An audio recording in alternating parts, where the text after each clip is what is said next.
Good morning, good morning, good morning. It's 9:01 a.m. Eastern Time in the U.S. here on Thursday, the 12th of January, 2017. Thanks for joining for another Trader Bite.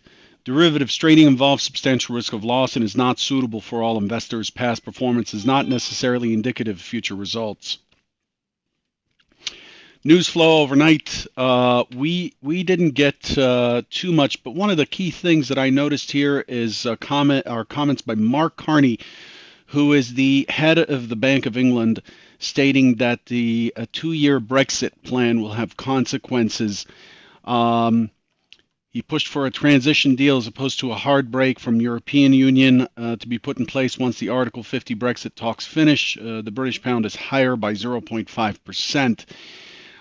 In economic releases, we got initial jobless claims, which came in fairly slightly better, 247,000 versus 255,000 expected. Continuing claims 2.087 versus 2.09, almost in line. And then, of course, the ECB released its monetary policy meeting, showing that there was disagreement and debate on the QE extension by the ECB. Some members sought a 6-month period, while a few could not support any extension at all. And then we just got U.S. December import price index came in at 0.54 versus 0.7. What are we expecting for the rest of the day? Here in the U.S., there's mostly speakers today. We get EIA natural gas at 10:30 Eastern. We get the monthly budget statement at 2 p.m. Eastern for December, expecting negative 26 billion. And as far as speakers looking ahead, we have Fed Speaker Lockhart at 12:30 Eastern, Fed Speaker Ballard at 1:15 Eastern, and Fed Speaker Kaplan at 1:45 Eastern. And that pretty much wraps up the economic end of things. Yesterday was definitely an interesting day. We'll cover that in a minute. The overnight stance of the market is mixed. Crude oil's up $1.10, so up 2.1% or so. Followed by the Japanese yen and euro FX, the U.S. Treasury bond and gold, the 10-year note, and then the bund. So everything that's in the green on my tracking board for the futures contracts, everything that's green from yesterday's close is a safety instrument. Everything that's red is a risk instrument. The dollar's down 0.7%, down 71 cents. Followed by the DAX being the worst off as far as the indices that I watch, and then followed by the E-mini, NASDAQ, and so on. So it's flight to safety this morning. The market's more risk averse, but we'll see technically where that stands. As far as what we expected yesterday, here we go. The primary expectation is because the market was opening at 64.50 or so at the time, the primary expectation is that we were likely to be stuck at the MC point of control. That is this thing here. Let me change the color real quick. The MC point of control is this black line right here. That is the most traded price since the beginning of December. Why the beginning of December? Why am I starting the composite, the micro composite at the beginning of December? It's because I'm isolating the current balance zone as opposed to looking at everything in the past, which is what this profile does. This profile goes all the way back to this date, August 24th, 2015. That was the last and most recent swing low. So I moved forward to that about a week and a half ago. And I announced it. But recently, all of this trading that's been going on is up against this balance zone. We're opening at it. So yesterday, the expectation on Hypo 1 is for an attempt higher. I'm expecting significant resistance. I'm expecting the sell-off to hold from Tuesday. So I expected the market to push up towards that high volume node from Tuesday and then find sellers and start pushing down into 59.50. That didn't happen. Didn't happen for a very clear reason. The second, which I'll go over, the second thing is again open auction. Why? Because we're up against the prior day's point of control. We're up against the MC point of control. The market's completely imbalanced. So you could see here point of control against the MC point of control. So we expect chop on the open. Then I was looking for it to start moving lower to find buyers and then move up towards that 71 yet again. Here's what actually happened. So remember, Hypo 2 pushed lower, then pushed towards the high later in the session, okay? Here's what actually happened. We opened open auction. We started to move towards that resistance point. Remember, the resistance point's right here. So it looked like Hypo 1 was in control here. And then we had the press conference that was President-elect Trump's press conference kick in. Market rotated way down and then recovered all the way up, then moved all the way down to make a corrective. This is like one huge corrective move to make a corrective higher low, and then it ground its way up. This was just awful. This is like my nightmare right here, this grinding move up.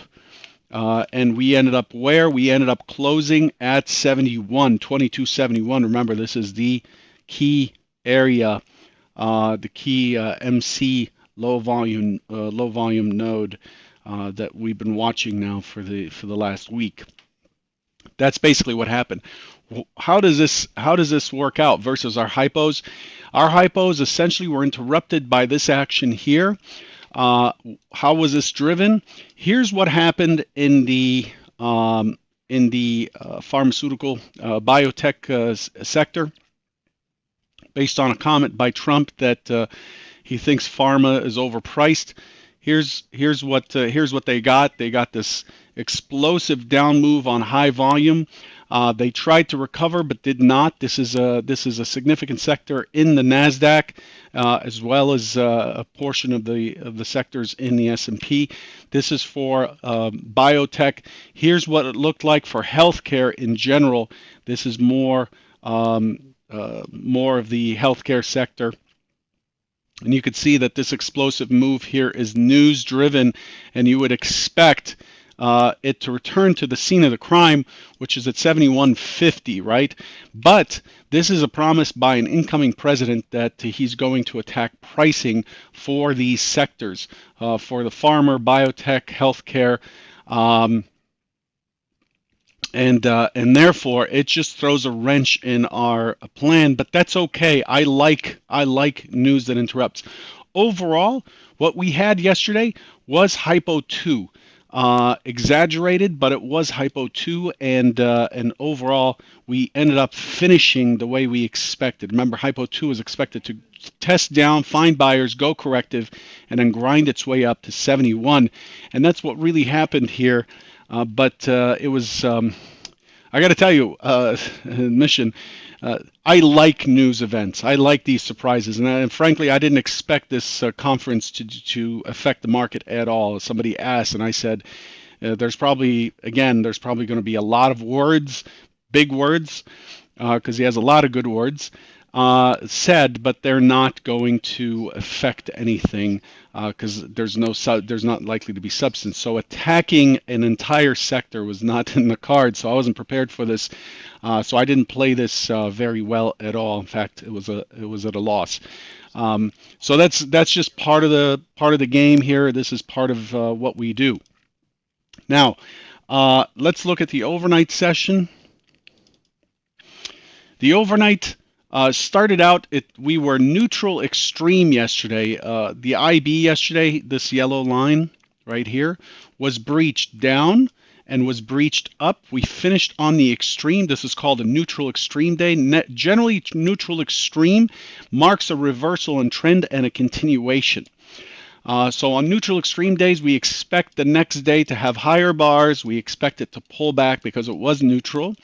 And then we expect it to base, and then we expect the market to continue higher in the direction of neutral extreme.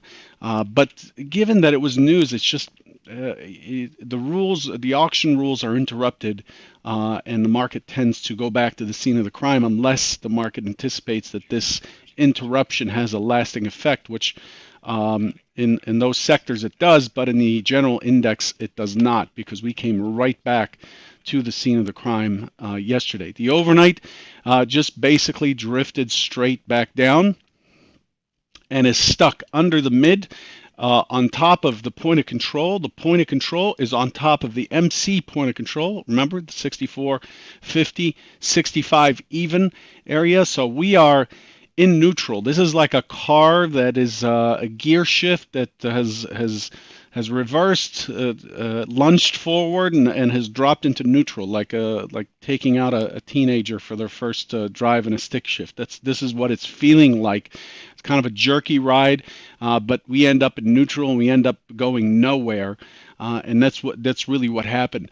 The overnight volume is in line with the prior session, 148,000. Remember, yesterday we were at almost exactly 148,000 by the time the trader bite was on. It finished at 164,000, but 148,000 is what's expected for the overnight session. So the participation is good overnight. It's steady.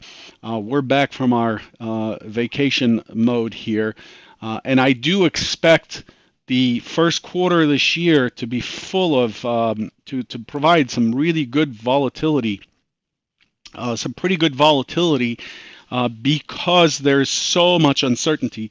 Essentially, what the United States has done is elected a president based on, and this is not a criticism of the president or politics or whatever. This is not a political broadcast, but it's unprecedented that we have elected a president who has not told us anything about what he intends to do.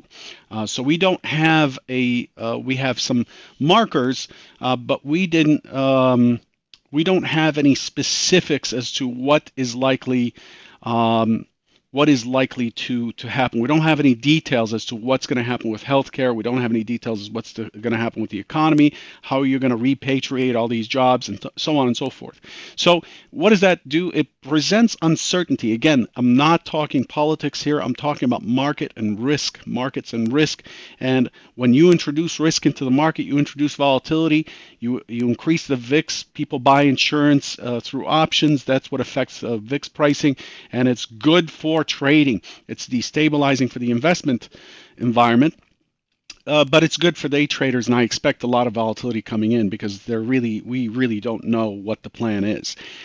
So just don't try to get ahead of yourself and spend it all quickly, so to speak. Spend your bullets quickly. Just be cautious. Expect these news events. Don't let them. Don't let these news events take your account away from you. Just take your loss and keep using stops and move on, and keep taking your chances, keep taking those opportunities. Again, trading is not suitable for all investors, but the best thing you can do is take as many samples or as many bets as you can with the smallest loss possible. So don't let one trade to take all of it.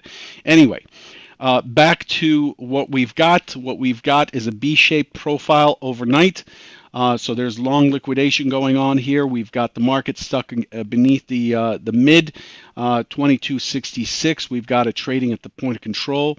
And we've got it trading at the MC point of control. So the market is in neutral gear. Moving this profile forward, we start to see where we filled in yesterday, and you could see we didn't do much. Look at how this volume fills in. We didn't accomplish much at all yesterday, just spinning our wheels in the same spot, and we are completely in neutral here. So the expectation this morning, the primary expectation is the same as yesterday, which is the same as Tuesday, which was the same as Monday. Why? Because we have been here all along. Here's this entire week so far. We've been right here, right in the middle, like, that dance move from the movie Hitch that Will Smith was teaching that other guy. We're just right here, just shifting our weight back and forth on the same spot on the floor. And that's basically what's happening. So open auction, We're opening in value, in range, in value against the point of control. Against the MC point of control, expect more chop. Again, I'm going to look for an attempt to push lower. The auction is likely to investigate lower. Look for selling interest. Look for buying interest to step in. Look for buying interest to step in. And then once the buying interest step in, look for a corrective move and look for a rotation, a larger rotation up, and then a move back towards that 71 again. I know I sound like a scratched record saying the same thing, but the market is doing the same thing over and over and over. Okay? So that's the primary hypothesis. The secondary hypothesis, guess what? Same thing. Push higher, look for sellers, and then look for the rotation back down to the 64.50, look for a corrective move, and then an impulse move down into the overnight low. The overall stance of the market overnight is bearish as it stands right now, unless we get above 67.